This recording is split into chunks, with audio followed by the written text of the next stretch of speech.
je fantasme souvent la vie d'avant, sans le portable, sans les notifications, sans cette culture de l'instantané, de la disponibilité à tout prix qui ne s'arrête jamais. Et pourtant s'arrêter, on en a tous besoin. Alors j'ai demandé au psychiatre et ancien interne des hôpitaux de Paris, Jean-Guilhem Ziri, de venir nous proposer un parcours de 7 jours pour dépolluer notre vie intérieure, pour faire silence intérieurement et écouter nos aspirations profondes. 7 jours pour dépolluer sa vie intérieure, disponible sur toutes les applications d'écoute.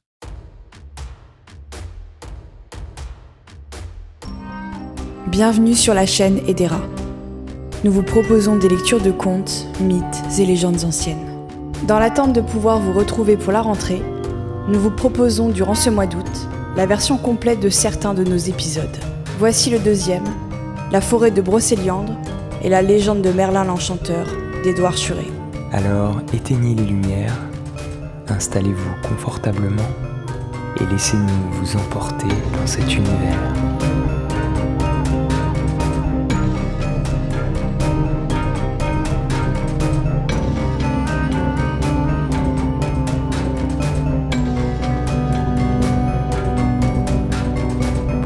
Immersion, je vous conseille d'écouter cette histoire munie d'un casque ou d'écouteurs.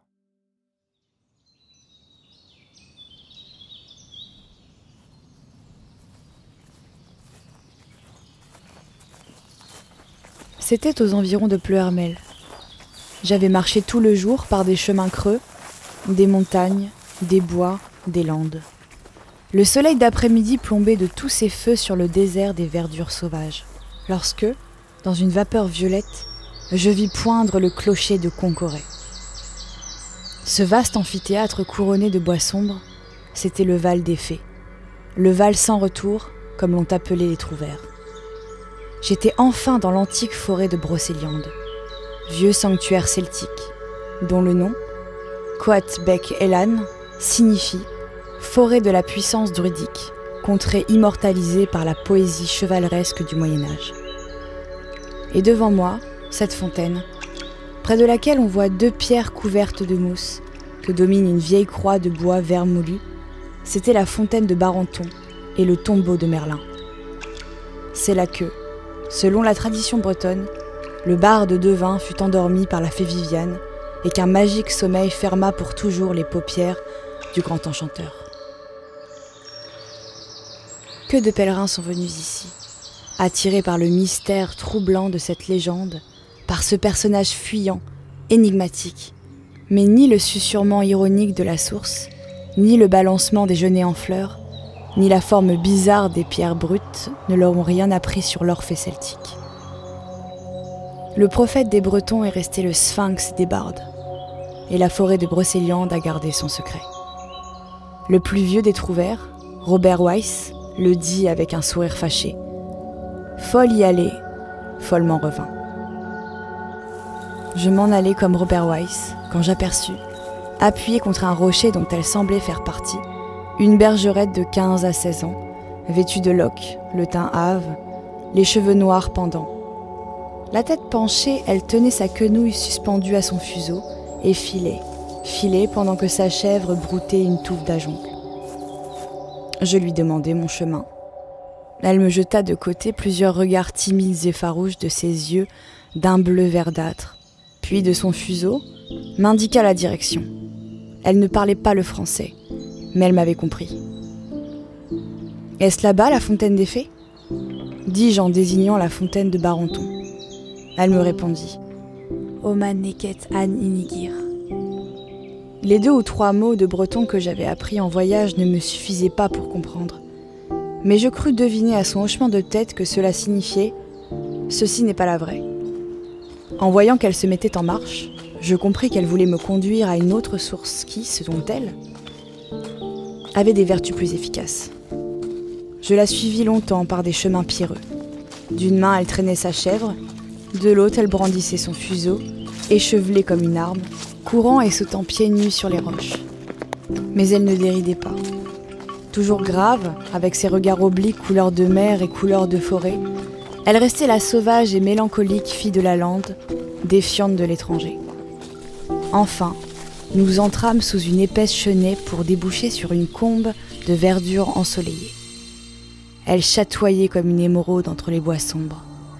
Dans le fond, au bout de la pelouse, se cachait un bas manoir breton d'un seul étage, à volets verts fermés, à tour unique et carré, surmonté d'un toit en pyramide.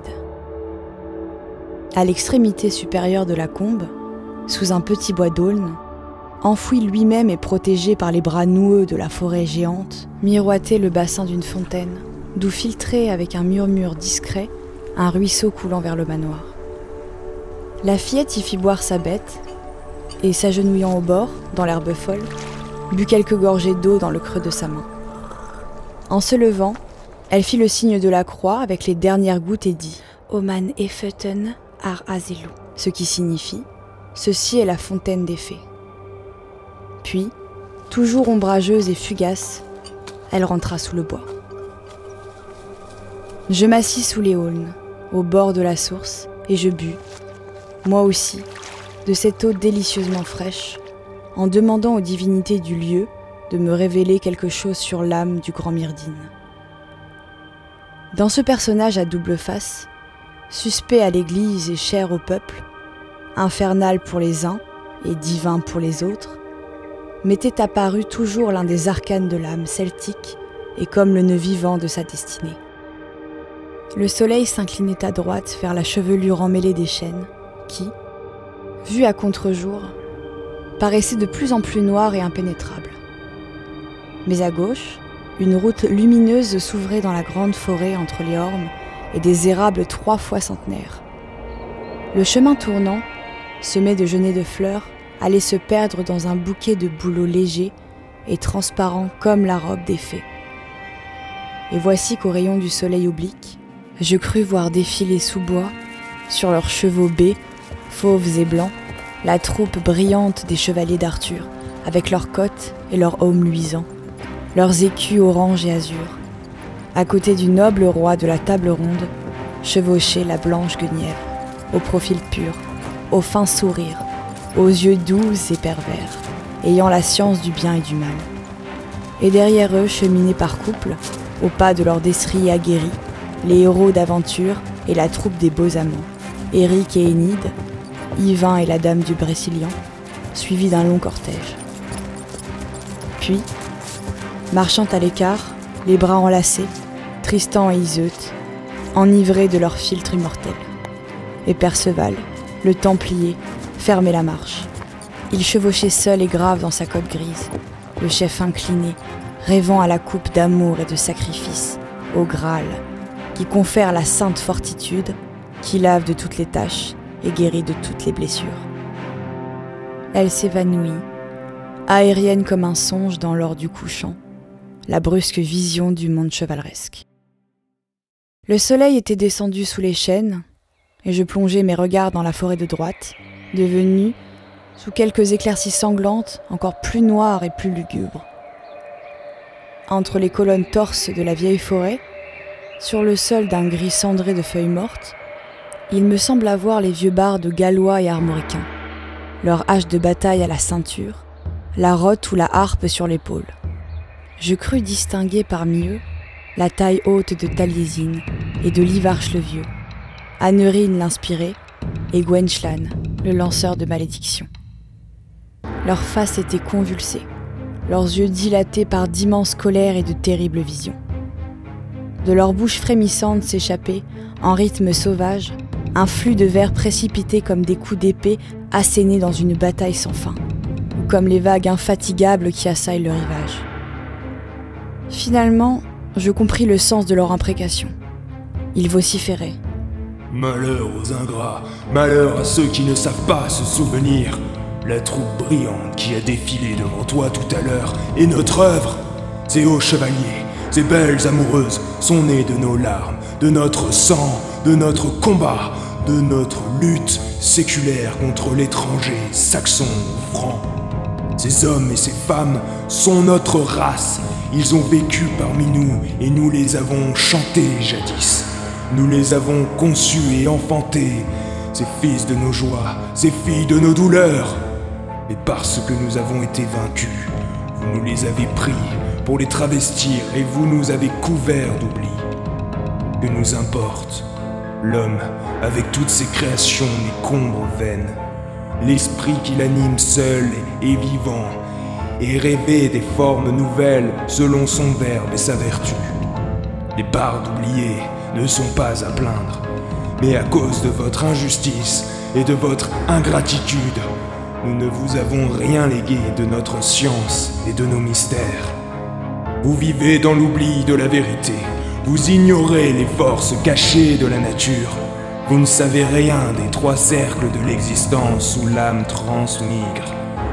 Vous ne savez même pas ce que vous auriez pu faire de notre harpe. Nous l'avons brisée. Toi qui cherches le secret de notre frère Myrdin, tu n'en sauras rien. Et cependant, il est connu de la divinité de cette fontaine.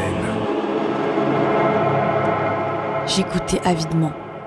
Les ombres s'effacèrent, les voix se perdirent dans un chuchotement de feuilles mortes. Je frissonnais. Un vent rida le bassin et je me retournai. Tout était noir à la surface de l'eau et dans le bosquet d'aulnes. Alors, au jour blafard qui trouait les feuillages, j'aperçus de l'autre côté de la source une chose que je n'avais pas vue. Une statue de femme se dressait sur un piédestal dans l'épaisseur du bois. Un reflet d'eau ou de ciel ébauchait vaguement ses larges flancs, son buste svelte et sa tête inclinée. La nudité du corps émergeait à demi de la nuit sylvestre. Mais le visage gardait le masque troublant du crépuscule. N'était-ce pas la fée celtique, l'antique Druidesse, la femme initiée par l'instinct au secret de la nature, celle qui, domptée et dirigée, peut devenir la voyante salutaire, mais qui, maîtresse aveugle et toute puissante, devient la magicienne fatale, évoquant les forces d'en bas, enlace l'homme de ses mirages, le terrasse et le noie. N'était-ce pas la vraie Viviane, d'un charme autrement redoutable que la petite fille coquette et rusée des Trouvères? N'était-ce pas celle qui, pour Merlin, perdit sa harpe, son génie et jusqu'au souvenir? Et du bas du vallon, une voix célèbre. C'était sans doute celle de la petite bergère du manoir. Elle disait une chanson bretonne d'un mode sauvage et inquiet dont les strophes expirent sur une plainte alanguie. Impossible de comprendre les mots. Mais par un de ces sortilèges dont la musique est coutumière, les notes se traduisirent involontairement pour moi en paroles. C'était celle d'une chanson populaire de Nantes, sur la magicienne qui enlève son amant à une pauvre payse. Elle n'est pas si jolie que vous, elle n'est pas si jolie que vous, mais elle est plus savante, Guémane, mais elle est plus savante, ma Louison. Elle fait la pluie, elle fait le vent, elle fait fleurir la langue, Guémane, elle fait fleurir la langue, ma Louison. Et comme les strophes montaient, enjôleuses et tristes, un tintement de cloche s'égrena lentement dans l'air. C'était l'angélus d'un village éloigné. Avec quelle pureté céleste ces notes passèrent sur les landes et les bois dans la sérénité du soir, comme elles se mariaient attendrissantes à la chanson sauvage. Et subitement, je sentis que le secret de Merlin venait de se révéler à moi. Car, pendant toute sa vie, l'âme du grand divin vibra partagée entre ces deux voies, celle de la terre et celle du ciel, entre ces deux mondes, le paganisme et le christianisme. Alors la forêt, la fontaine et les pierres se mirent à me conter la vraie légende de Merlin, que j'ai fidèlement notée. Au 5e siècle, vivait dans un couvent de Cambry une nonne très pieuse nommée Carmélis. Fille d'un roi sans couronne, elle avait fui la violence du siècle pour se vouer à la contemplation entre les murs tapissés de lierre d'un monastère perdu dans les bois. Son corps était sans tache et son âme d'une séraphique douceur. Mais ce qui étonnait, ce qui effrayait ses sœurs du couvent, c'était la pitié de Carmélis pour les êtres inférieurs, hommes, animaux et plantes, dont elle plaignait l'âme obscure ou écrasée. C'était son indulgence pour les pécheurs, pour les méchants eux-mêmes, qu'elle trouvait plus malheureux que les autres. C'était sa curiosité attendrie pour ceux qui souffrent en expiant une faute. Éveillé, son cœur compatissant l'invitait à descendre dans l'abîme des douleurs. Endormi, son âme s'envolait souvent aux sphères éthérées. Dans une de ses extases, elle vit les 7 archanges debout autour du soleil divin. Elle restait éblouie de leur splendeur, mais son cœur ne battit point. « Ils sont heureux, dit-elle. Que puis-je pour ces rois de gloire de l'éternité? Et que sont-ils pour moi? Je voudrais voir l'ange tomber, le maudit, celui qui souffre sans espoir. » Aussitôt, elle fut plongée dans l'abîme. L'ange proscrit lui apparut, voilé d'un nuage sombre, beau comme une comète qui traîne sa lueur sinistre. Au sommet de son front scintillait une étoile rougeâtre. Le noir serpent de la mort qui étreint les mondes, les hommes et les créatures, s'enroulait 3 fois autour de ses flancs. Ses yeux ténébreux dardaient le désir inassouvi en longs éclairs pourpés. En même temps s'en échappaient, comme des pâles diamants, les larmes d'une douleur éternelle. Ces larmes étaient le souvenir du ciel perdu, et lentement des mondes obscurs.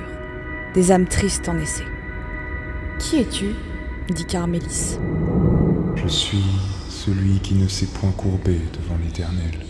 Je suis celui qui veut être et savoir par lui-même. Je suis le révolté et le maudit. Et pourtant sans moi la terre et les mondes visibles ne seraient pas. Je supporte la colonne de l'espace et du temps. Je suis le roi de l'air et du monde inférieur. Je porte la lumière dans les ténèbres. Tous les bannis du ciel, tous ceux que leur destin force à s'incarner sur terre, errent dans mon royaume. Je suis le tentateur, et les âmes ont besoin de passer par mon crible pour remonter. Les souffrances que je cause sont nécessaires à la vie de l'univers, mais j'en souffre au centuple. L'exil des âmes est temporaire, le mien est éternel. « Pauvre archange tombé, dit Carmélis, je prendrai une de tes larmes et je la porterai à tes frères, les archanges qui sont les verbes vivants d'Élohim. En voyant cette larme, ils auront pitié de toi. » Non, ils ne peuvent rien pour moi. Mais puisque tu aimes celui qui brave la souffrance, peux-tu sauver une âme qui erre pourchassée dans le royaume de l'air, en l'adoptant comme un fils? « Oui, je le veux, parce que je t'aime, » dit la dormeuse imprudente dans un cri de sympathie. « Eh bien, tu me reverras, » dit le prince de l'air en s'effaçant comme un météore. Une nuit, Carmélis dormait à demi d'un sommeil agité dans sa cellule de nonne. Elle vit entrer un pèlerin courbé sur son bâton, le visage caché par son capuchon. Il semblait épuisé. Il demanda asile d'une voix humble et suppliante. « Eh bien, couche-toi sur ces dalles, » dit Carmélis sans crainte, « et repose-toi. » Il s'agenouilla devant elle, comme pour une prière fervente. Mais peu à peu, il sembla à Carmélis que cette forme de moine agenouillé perdait ses contours arrêtés. Était-ce un corps solide ou une ombre? Elle grandit vaporeuse, se redressa lentement et rejetant le froc, du vil haillon sortit dans toute sa fierté l'ange maudit qui porte au front l'étoile de la science et de l'orgueil. Ses ailes crépusculaires étaient dressées et touchaient la voûte. Elle frémissait. Carmélis frissonna de terreur. À travers ses yeux fermés, elle voyait tout. Mais elle restait fascinée, clouée sur sa couche. Immobile, l'esprit couvait la Vierge. De ses yeux ardents, de ses mains étendues, de ses ailes élargies l'enveloppaient d'un effluve puissant qui la secouait de brusques soubresauts. Elle descendait avec lui dans l'abîme, et c'était une torture délicieuse. Peu à peu, la cellule s'emplit d'une vapeur épaisse où elle ne distinguait plus que les yeux rouges de l'ange maudit et son étoile enflammée. Tout à coup, elle sentit ses lèvres comme un fer chaud sur sa bouche. En même temps, un fleuve de feu la pénétrait et le serpent de la mort la mordait au cœur. Sous la commotion violente, elle poussa un cri strident et s'éveilla. Elle était seule sur sa couche brûlante, dans l'air étouffant de sa cellule. L'orage grondait au dehors, et par la fenêtre, une ombre s'échappa comme un grand oiseau dans la nuit chaotique. Mais la voix solennelle et triste du prince de l'air clama dans la tempête d'automne. « Puisque tu m'as aimé, tu seras la mère de Merlin. De moi, il aura la science maudite par l'Église, et il sera un grand prophète. » À partir de ce moment, la vie de Carmélis fut pleine de soucis, de peine et d'épouvante. Elle sentait qu'elle avait conçu par le baiser de l'ange maudit. Comme un cercle de feu, ce baiser l'enfermait dans le royaume du prince de l'air. Plus de séraphiques extases, plus de visions célestes. L'angoisse la poussait hors du couvent, dans les bois. Et là, elle entendait 1000 bruits étranges, 1000 voix susurrantes et douces. « Mon Dieu, que vais-je devenir ?» disait-elle en se laissant tomber dans la grotte où filtrait la source, ou bien sous le chêne des fées. Et comme dans un tourbillon de feuilles invisibles, l'enveloppait le cœur des esprits aériens qui lui chantaient des choses ensorcelantes et lui disaient « Sois bénie, Vierge pure et bonne, toi qui donnes asile à l'un des nôtres, un grand enchanteur va naître de toi. » Alors, au milieu de ces terreurs, la joie folle d'être mère envahissait la pauvre nonne. Elle croyait déjà voir ce fils miraculeux dont elle moulait en même temps le corps charmant et dont l'âme sournoise voltigeait si mystérieusement autour d'elle. N'était-ce pas sa voix qui soupirait dans la cime du bouleau, qui riait gaiement dans le ruisseau? N'était-ce pas lui qui, invisible et léger comme un sylphe, lui frôlait le cou et le sein, qui cherchait à pénétrer en elle le petit démon et chuchotait « Charmante mère, n'aie pas peur. Si tu veux me bercer, moi qui sais tout, je te dirai des choses merveilleuses. » Ne pouvant plus cacher sa grossesse, Carmélis alla tout dire à Gildas, évêque du pays. Or, à cette époque, dans certains districts de la Grande-Bretagne, on appliquait aux nonnes fautives la loi des Vestales. Seulement, au lieu de les enterrer vives, on les précipitait du haut d'un rocher, dans un gouffre. Gildas lui épargnait la fille d'un roi, et quand il apprit la manière étrange dont elle avait été séduite, il déclara qu'elle avait succombé à la ruse d'un incube et aux artifices du démon. Il se contenta d'excommunier la Vierge, polluée par l'esprit du malin, et de maudire le fruit infernal qu'elle avait conçu. « Va-t'en », dit le moine indigné. « Va-t'en sur la lande, fiancée du vent, amante maudite du prince de l'air, prostituée de Satan, que tout foyer chrétien te soit fermé. Il n'est plus d'asile pour toi que chez les païens. » Le père de Carmélis était mort. L'église l'abandonnait. Heureusement qu'elle connaissait Taliesin, grand maître de la corporation des bardes, sous la protection d'un chef gallois.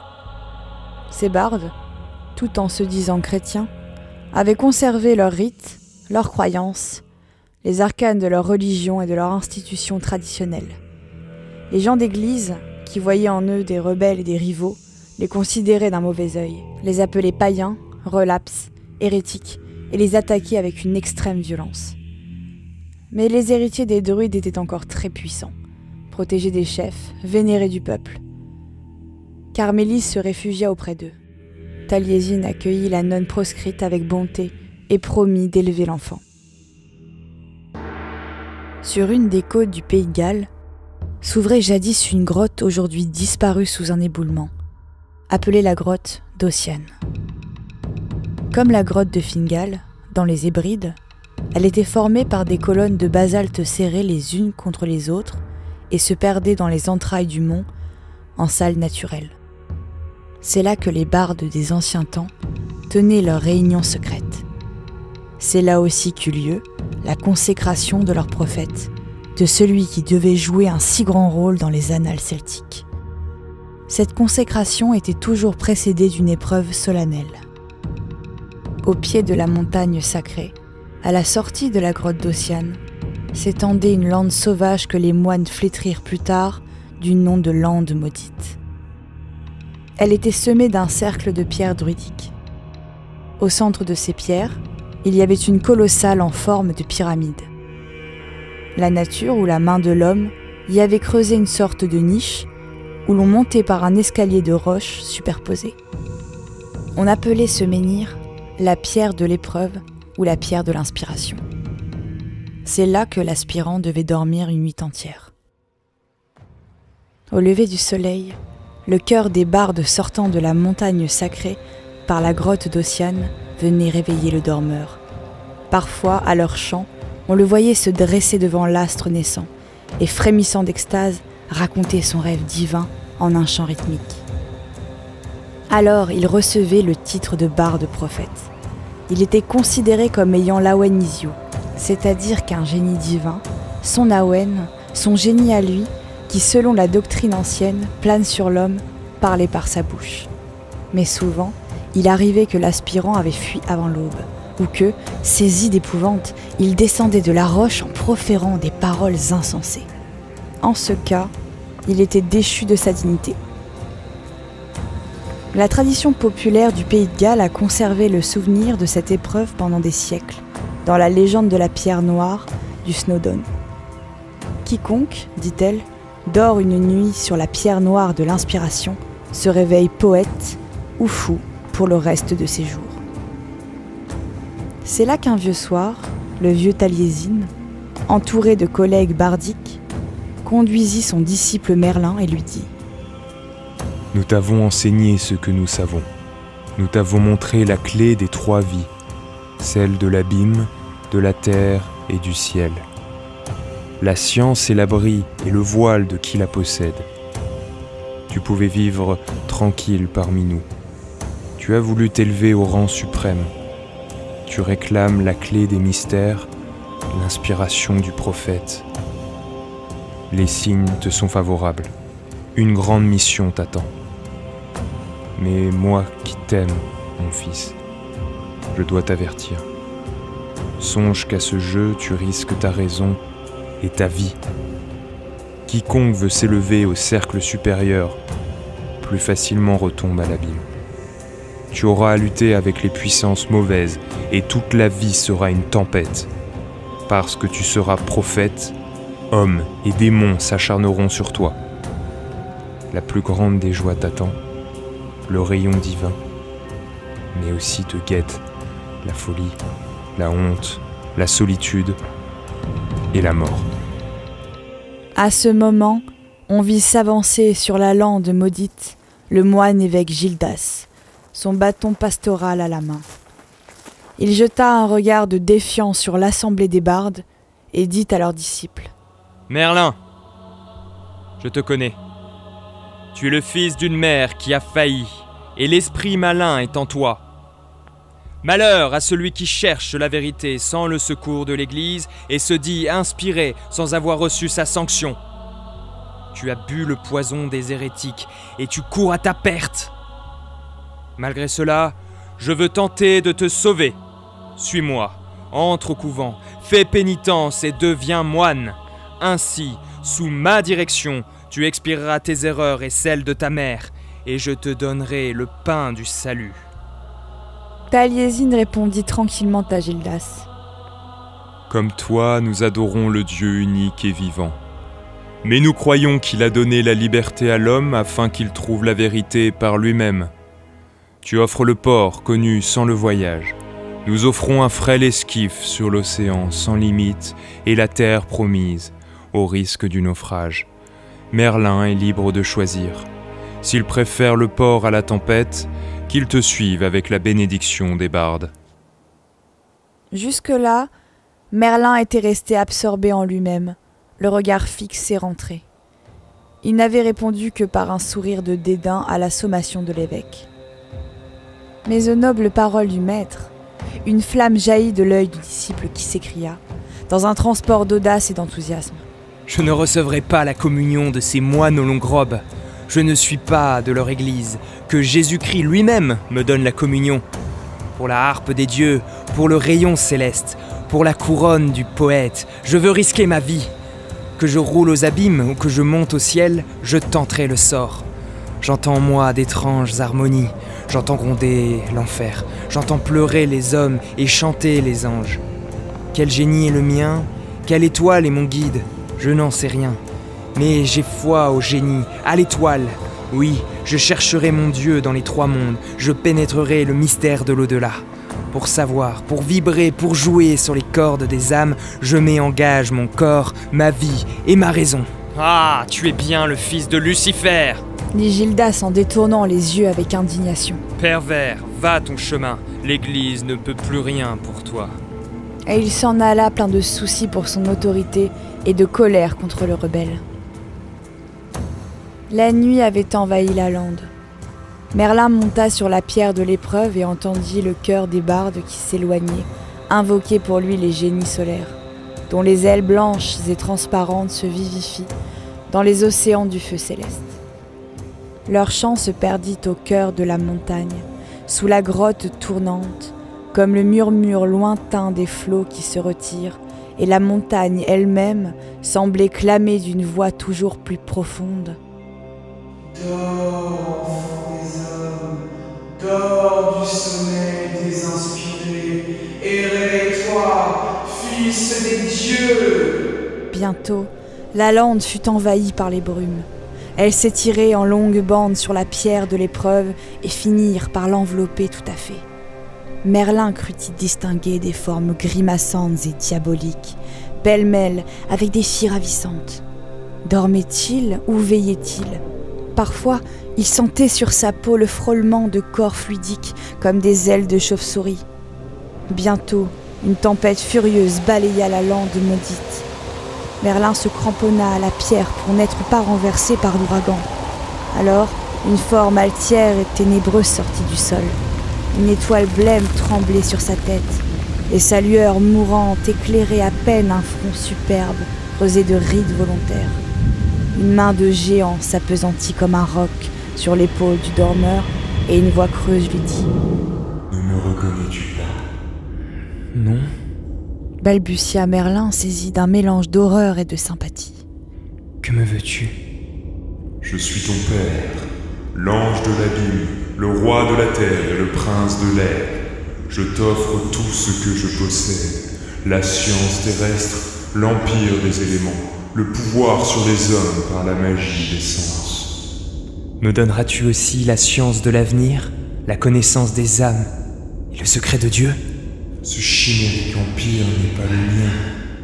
J'offre la puissance et la volupté dans le temps. Alors tu n'es pas l'esprit que j'ai invoqué sur la montagne. Plus hauts sont mes désirs, je ne te suivrai pas. Présomptueux. Tu ne sais pas ce que tu refuses, et un jour tu l'envieras. Mais malgré moi, tu m'appartiens. Par les éléments dont tu es pétri, par tes attaches mortelles, par les flux innés de la terre qui courent dans tes veines, par les courants magnétiques de l'atmosphère, par le désir qui brûle en toi, tu es mon fils. Quoi que tu m'aies renié, je te laisse un souvenir de moi. Un jour, tu en comprendras la force et la magie. La main terrible qui pesait comme une montagne sur l'épaule de Merlin et lui prenait le souffle se leva. Il sentit une chaîne s'enrouler à son cou et quelque chose de métallique tomber sur sa poitrine. La forme du démon s'était évanouie avec le poids du cauchemar. La terre tremblait et de ses entrailles montèrent ces mots, scandés par un tonnerre sourd. Tu m'appartiens, fils. Tu m'appartiens. Alors un sommeil plus profond lui versa une félicité inconnue. Il lui sembla que les ondes du l'été fluaient à travers son corps et en effaçaient tout souvenir terrestre. Puis, il eut l'impression d'une lumière très éthérée et très douce, comme la vibration d'une étoile lointaine. Enfin, le sentiment d'une présence surnaturelle et délicieuse, qui ouvrait la source secrète de son cœur et dessillait les yeux de son âme. Assise sur la pointe du rocher, enveloppée de ses longues ailes, une forme humaine d'une beauté angélique et ravissante se penchait vers lui. Elle tenait une harpe d'argent sous son aile de lumière. Son regard était un verbe, son souffle une musique. Regard et verbe disaient à la fois. Je suis celle que tu cherches, ta sœur céleste, ta moitié. Jadis, t'en souviens-tu ? Nous fûmes unis dans un monde divin. Tu m'appelais alors ta radiance. Quand nous habitions l'Atlantide, les fruits d'or de la sagesse tombaient dans ton sein, et nous conversions avec les génies animateurs des mondes. Tu fus séparé de moi pour subir ton épreuve et conquérir ta couronne de maître. Depuis, je te pleure, je languis et m'attriste dans les félicités du ciel. Si tu m'aimes, murmura Merlin, descends sur la terre. Femme de la terre, je perdrai ma mémoire céleste et mon pouvoir divin. Je tomberai sous l'empire des éléments, sous le sceptre de fer du destin implacable. Mais, sœur immortelle, j'éclaire la partie immortelle de ton âme. Si tu veux m'écouter, je serai ta force, ta muse et ton génie. Entendrai-je ta voix au torrent de la vie ? Je serai ta voix intérieure, dans ton sommeil tu me verras. Je t'aimerai. Tu m'aimeras, divin esprit, un gage de ta présence. Vois-tu cette harpe qui fait pleurer les hommes et les anges? C'est un gage de l'inspiration divine. Par elle tu seras l'enchanteur des hommes, le guide d'un roi et le voyant d'un peuple. Quand tu le toucheras, tu sentiras mon souffle. Par elle je te parlerai. Personne ne saura mon nom. Aucun homme de la terre ne me reconnaîtra. Mais toi, tu invoqueras Radiance. Radiance. Soupira Merlin à cette voix cristalline, comme à l'écho magique d'une divine ressouvenance. Il voulut la regarder, la saisir, mais il ne vit que deux ailes amoureusement déployées sur sa tête, un baiser sur son front, une lueur dans l'espace, et il se trouva seul. Quand les bardes royaux sortirent de la grotte d'Ossiane, Merlin s'éveillit au premier rayon du soleil. Ils virent la harpe d'argent dans ses bras, et à son cou une étoile métallique à 5 pointes, suspendue à une chaîne de cuivre. À ces deux signes, Taliesin reconnut dans son disciple le double don de l'inspiration et de la magie. Dans un chant solennel, Merlin se mit à prédire les futures victoires des Bretons et la grandeur d'Arthur. Il reçut l'écharpe bleue, la couronne de bouleau, et fut consacré comme barde divin dans la grotte d'Ossiane.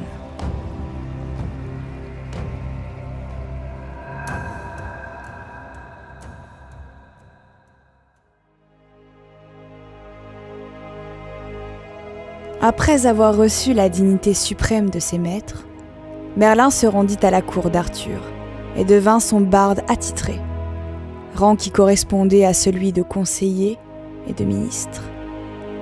Arthur soutenait une lutte acharnée contre les Saxons, dont l'invasion ressemblait, au dire des chroniqueurs, à une mer montante de flammes, courant de la mer d'Occident à la mer d'Orient. Merlin excitait le roi par ses prophéties. Il fut l'âme de la guerre dont Arthur fut l'épée. Cette épée merveilleuse, dirent les bardes dans leur symbolisme parlant, s'appelait flamboyante. Forgée au feu terrestre par des hommes sans peur. Sa poignée était d'onyx, sa lame de pur acier brillait comme le diamant.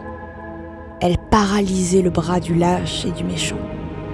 Mais lorsqu'un homme fort et bon la saisissait avec foi, elle lui communiquait un courage invincible.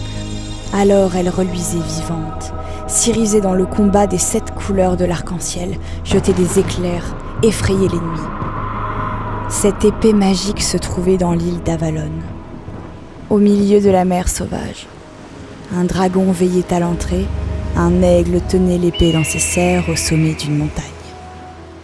Merlin, disent les bardes, savait les vertus de l'épée.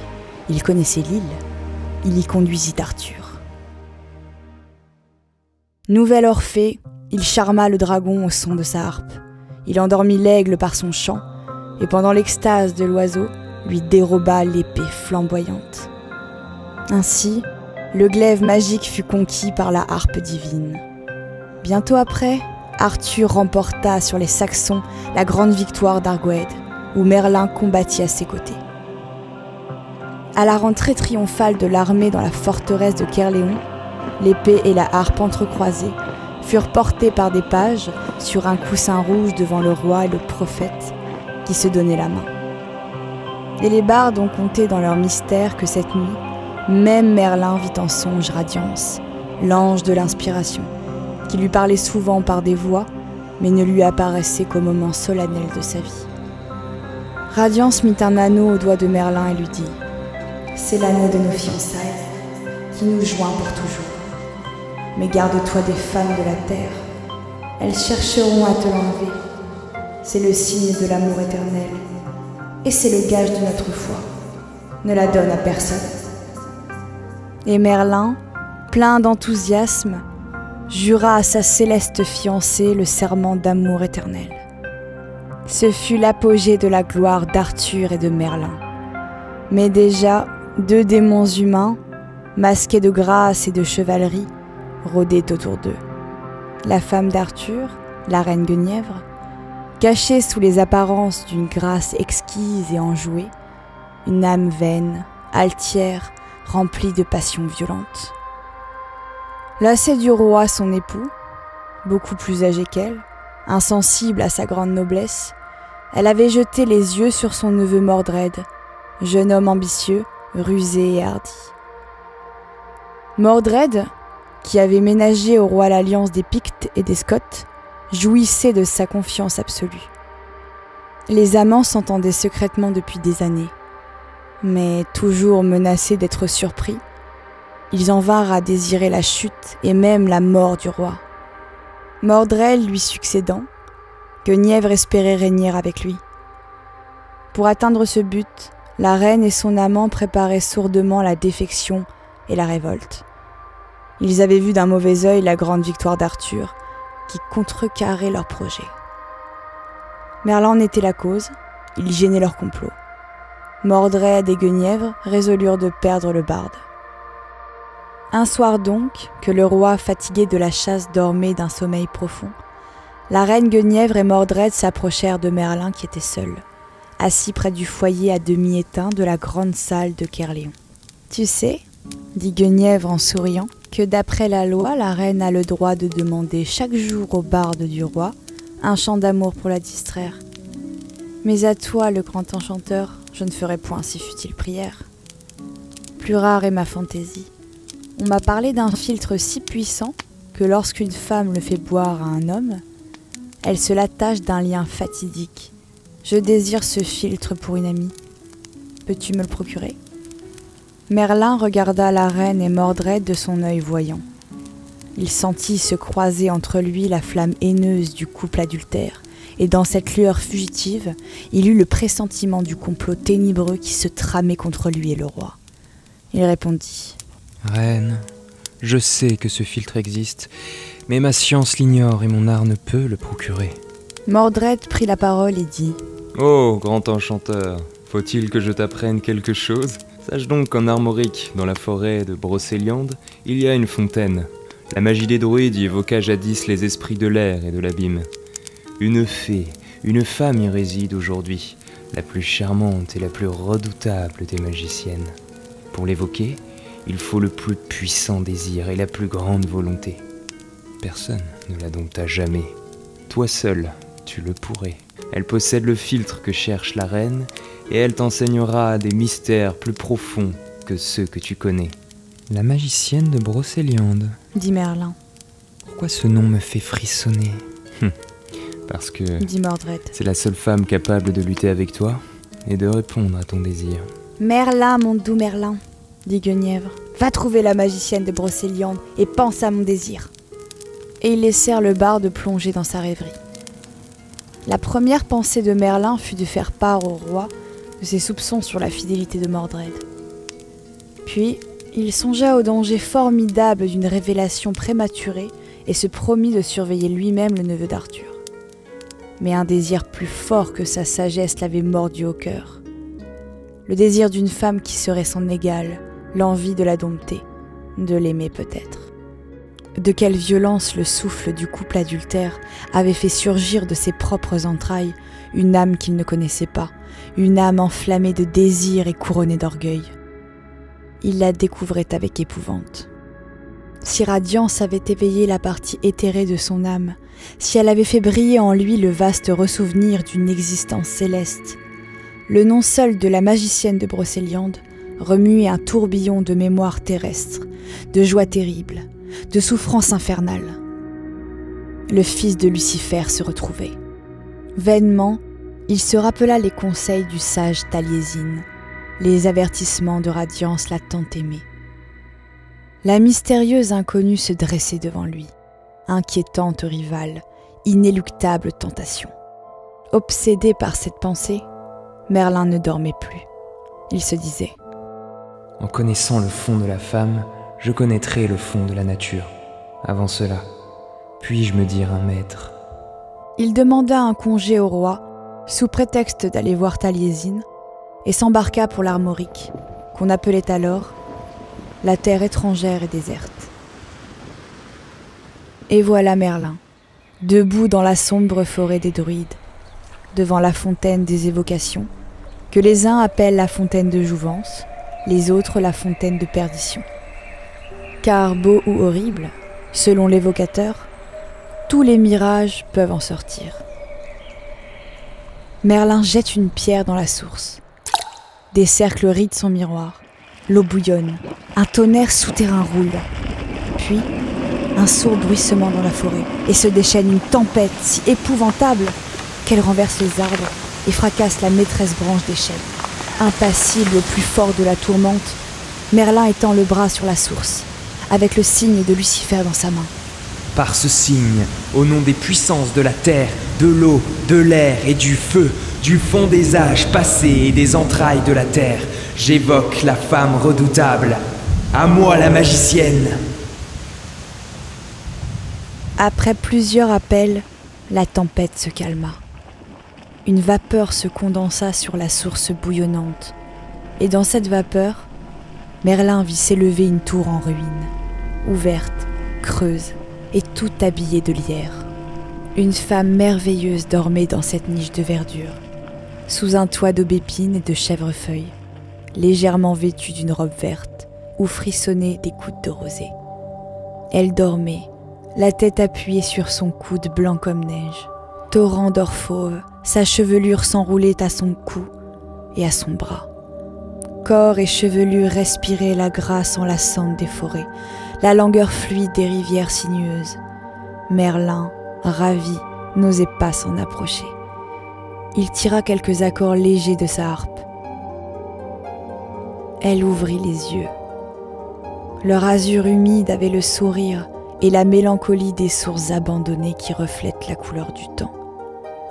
Elle éleva vers l'enchanteur sa baguette de coudrier et dit : « C'est toi, Merlin. Je t'attendais, ami. » « Qui es-tu » dit Merlin en tressaillant. « Comment ? Ne me reconnais-tu pas ? Jadis, je fus druidesse et reine des hommes. Je commandais aux éléments. Hélas, les moines grises et les prêtres noirs m'ont relégué au sein de la terre. Tu me rends mon empire en m'éveillant au son de ta harpe. Je suis la fée gauloise. Je suis ta Viviane. Viviane. J'ignorais ce nom, mais sa musique m'est familière et douce, autant que toi. Ta harpe m'a rendu la vie, mais aussi j'en ferai vibrer toutes les cordes à nouveau. Viviane pria Merlin de lui chanter les merveilles des trois mondes. Tandis que s'élevait le chant rythmé du barde, la fée écoutait, attentive. Ses gestes, ses regards, ses attitudes incarnaient la pensée du chanteur, exprimaient ses extases. Il contemplait en elle ses rêves vivants. Parvenu au comble de l'enthousiasme, il s'arrêta et la vit à genoux devant lui, dans une pose d'adoration. Elle se releva et lui mit une main sur l'épaule. Merlin ne vit pas que sa harpe avait glissé dans l'autre main de Viviane. Il ne voyait plus qu'elle. Un instant après, il se trouva assis dans la tour, sur un lit de jonquilles. Toujours plus enjouée, plus caressante, Viviane s'était assise sur les genoux du barde et, des deux bras, enlaçait sa conquête. « Je t'aime » dit Merlin enivré. M'aimeras-tu assez pour me confier un grand secret ? Tout ce que tu voudras. Il existe un charme, une formule magique par laquelle on peut endormir un homme et créer autour de lui un mur invisible pour les autres, mais infranchissable pour lui, et le séparer à jamais des vivants. Me diras-tu ce charme ? Merlin sourit finement. Il avait pénétré l'arrière-pensée d'amoureuse traîtrise dans le désir de Viviane. Mais sans hésiter, il glissa la formule magique dans la jolie oreille de la fée. Puis il ajouta : « Ne t'y trompe pas, ma Viviane. Ce charme puissant agit sur tous les hommes, excepté sur moi. Peux-tu croire que j'oserais m'en servir jamais ? Tu l'utiliseras en vain contre moi. Dit gravement Merlin. J'en suis préservé par cet anneau, ce puissant talisman qui me vient de mon génie inspirateur, de Radiance, de ma céleste fiancée. C'est l'anneau d'une foi plus forte que toutes les magies. Une fauve lueur sillonna les yeux de Viviane. Un nuage assombrit son front. Elle baissa la tête et devint pensive. Qu'as-tu ? Dit Merlin. Oh, rien, mon ami, dit la fée. Cependant, elle semblait plongée dans un monde de pensées qui se perdait dans un abîme insondable. Mais, reprenant tout à coup son enjouement, elle renversa sa tête charmante sur l'épaule de l'enchanteur. Avec une langueur triste, 100 fois plus dangereuse que son sourire, Merlin sentait son corps plié entre ses bras. Il parcourait de ses doigts de musicien la chevelure souple, soyeuse, électrique de la fée, comme les cordes d'un instrument nouveau. Il entordit une natte autour de sa main et s'écria, saisi d'un frisson inconnu. Oh, Viviane, tu es ma harpe vivante. Je n'en veux plus d'autre. Et Viviane vibrait sous son étreinte. La forêt enchantée frémissait sur leur tête. L'univers s'emplissait d'un océan de musique grandissante. Pendant que dans leurs yeux s'ouvrait un ciel immense et sans fond, elle balbutia. Le baiser de nos fiançailles. Et les yeux dans les yeux, ils restèrent en suspens, au bord d'un gouffre, n'osant s'y jeter. Soudain, Merlin leva la tête et tressaillit. Un vol de corbeaux passa, suivi d'une clameur formidable, comme la fanfare confuse d'une bataille lointaine. Ce cri dominait tous les autres. Haletant, furieux, désespéré, il déchirait les airs comme l'agonie de tout un peuple qui ne veut pas mourir. Enfin, il expira en un long gémissement, et les échos de la forêt répétèrent. Palpitante d'angoisse, Viviane se serra plus fort contre Merlin. Mais il la repoussa d'un geste subit et se dressa tout droit, les bras levés, aspirant l'air. Et sur le mortel silence des bois, une voix aérienne murmura très haut dans l'espace. « Merlin, qu'as-tu fait de ta harpe ? Merlin, qu'as-tu fait de ton roi ?» Et Merlin, frissonnant, éperdu, s'écria. « À moi, Radiance, à moi, ma harpe !» Puis il jeta les yeux autour de lui et resta stupéfait. Viviane, la tour, le bosquet, tout avait disparu. Il était seul au bord de la fontaine, et sa harpe n'était plus là. Du fond de l'eau monta un sanglot voluptueux. Adieu, Merlin, adieu. Affolé, il se pencha sur la source. Dans le miroir sombre, il ne rencontra que son visage défait et son œil hagard. Alors Merlin, plein d'épouvante, prit sa tête avec ses deux mains et s'arrachant les cheveux, il s'enfuit à travers la forêt sauvage.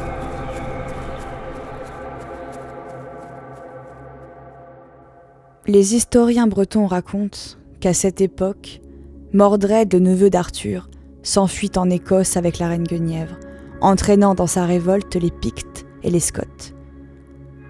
Arthur eut le dessus dans une première bataille. Dans la seconde, il fut rejoint par Merlin, mais la déroute fut plus complète encore. Le roi périt dans le combat.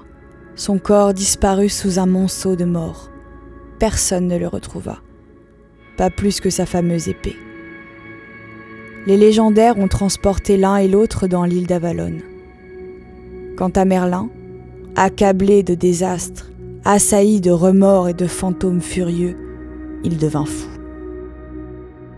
On l'accusa de la défaite. Gildas le maudit publiquement, l'appelant fils du diable et pervers.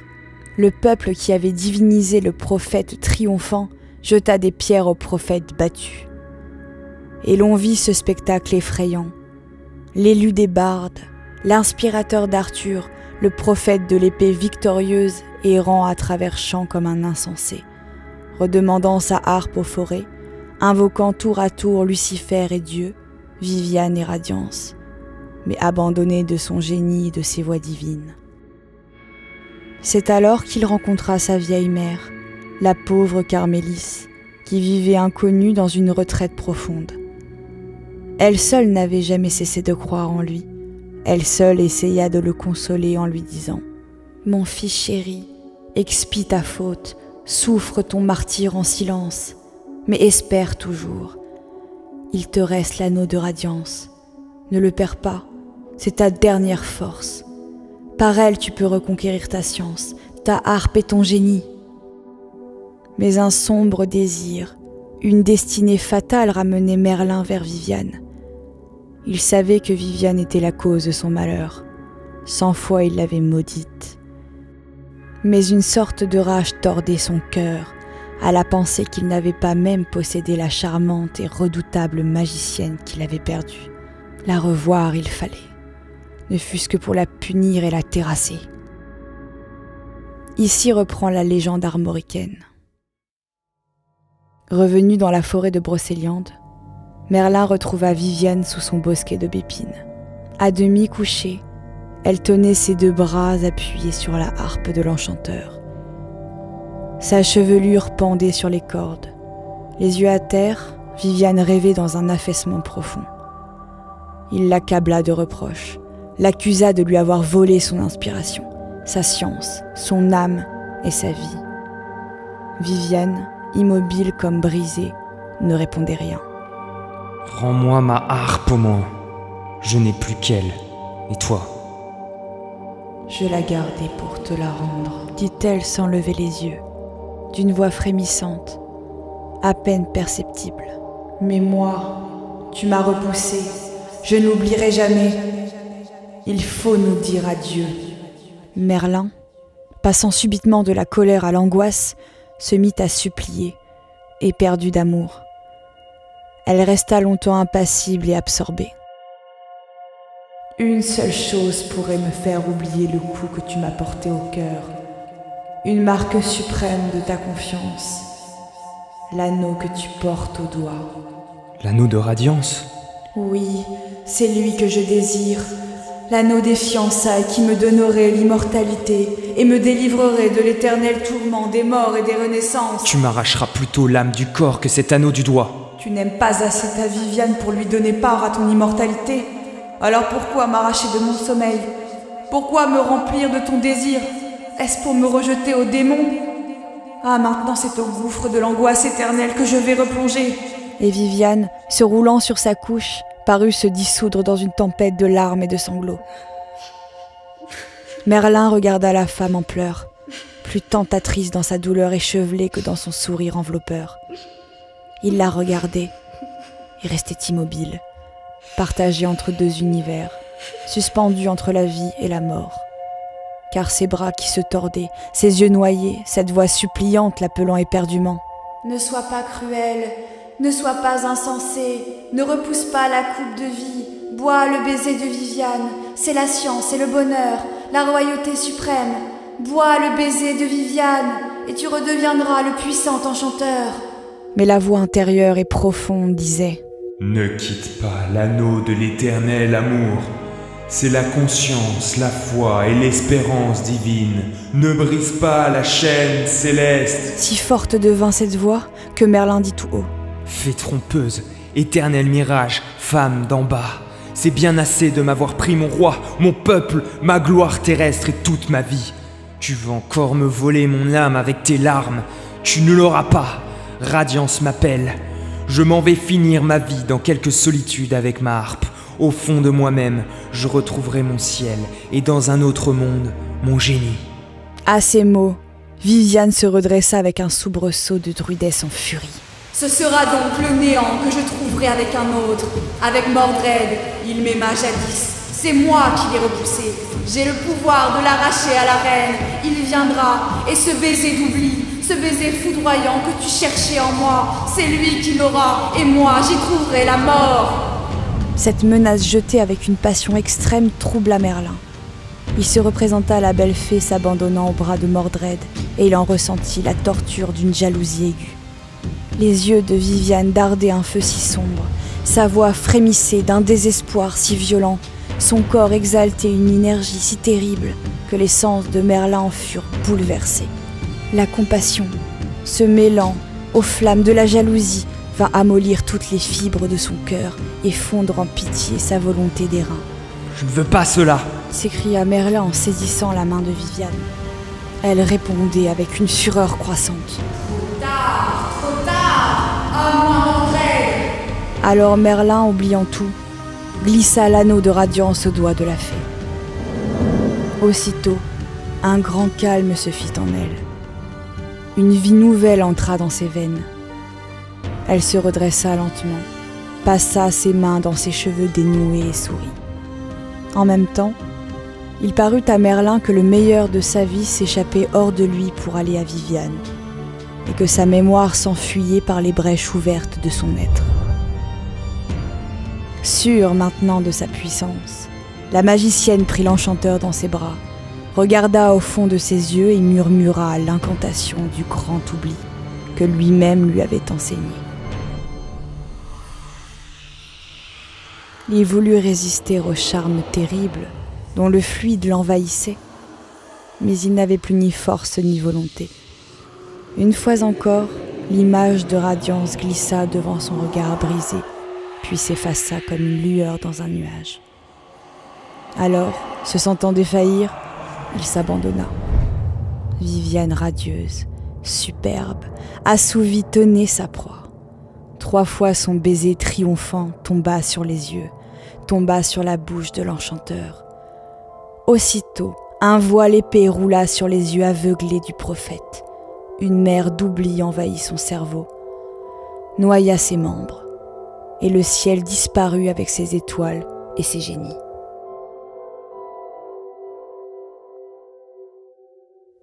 Ce jour-là même, le vieux Taliesin, assis avec ses disciples au bord de la mer, près de la grotte d'Ossiane, au pays Galles, regardait les vagues innombrables venir à lui, innombrables comme des souvenirs, et se briser sur la plage retentissante. Ses mains étaient croisées sur ses genoux, et son âme fatiguée se roulait sur elle-même. Tout à coup, il dit : Je vois Merlin, le prophète des Bretons, endormi par une femme. Il s'enfonce avec elle dans l'abîme terrestre. Voilé d'un nuage livide, sa harpe sanglante descend avec lui. Dans le ciel, je vois planer un ange en pleurs. Il dit : Ô malheureux Merlin, dans quel abîme irai-je te chercher ? Et Taliesin continua comme dans un rêve. Hélas, où est maintenant la harpe du prophète ? J'ai vu tomber les rameaux et les fleurs. La sagesse s'en va. Le temps des bardes va finir. Il est fini depuis longtemps, mais toujours elle regrette Merlin. Les chansons, les légendes. Il dort, disent-elles, dans la forêt de Brocéliande, envoûté sous une haie impénétrable, la tête couchée sur les genoux de Viviane, l'enchanteur enchanté, et personne n'a réveillé l'Orphée celtique de son sommeil éternel.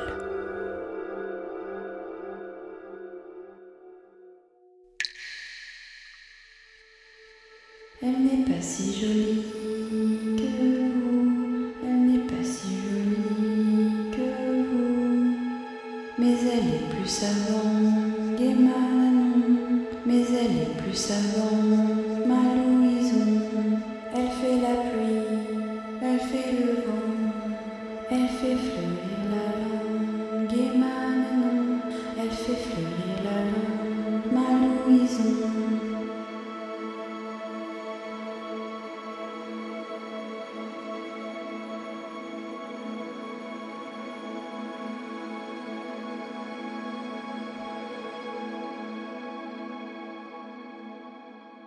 Fin.